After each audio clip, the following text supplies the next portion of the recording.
ఇలాంటి ఫ్రాక్స్ చూడడానికి చాలా బాగుంటాయి. కానీ స్టిచ్ చేసే వాళ్ళకి ఎంత ఇబ్బంది అవుతుందో చూడండి. మనం కంటికి నచ్చింది కదా అని దాని మీద ఏ వర్క్ ఉన్నా తీసుకొస్తాము.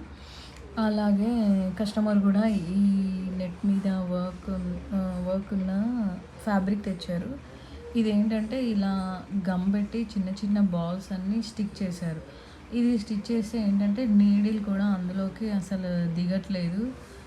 సో, ఫ్రాక్ అంతా అలాగే, క్లాత్ అంతా అలాగే ఉంది. స్టిచ్ చేయడం ఇబ్బంది కదా అని మాస్టర్ ఏం చేశారంటే ఐరన్ బాక్స్ దాని మీద పెట్టి చాలా సేపు ఉంచాక అది గమ్ మెల్ట్ అయింది. మెల్ట్ అయ్యాక తను ఇలా మొత్తం గీ తీసేస్తూ స్టిచ్ చేశాడనమాట. అసలు ఫ్రాక్ రౌండ్ హ్యాండ్స్ ఎక్కడ స్టిచ్ వస్తే అక్కడ ఐరన్ బాక్స్ పెట్టి అంతసేపు దాన్ని కరిగించి ఇలా తీశాడు. ఇలాంటి డిజైనర్ ఫ్రాక్స్ స్టిచ్ చేయడం చాలా టైం పడుతుంది.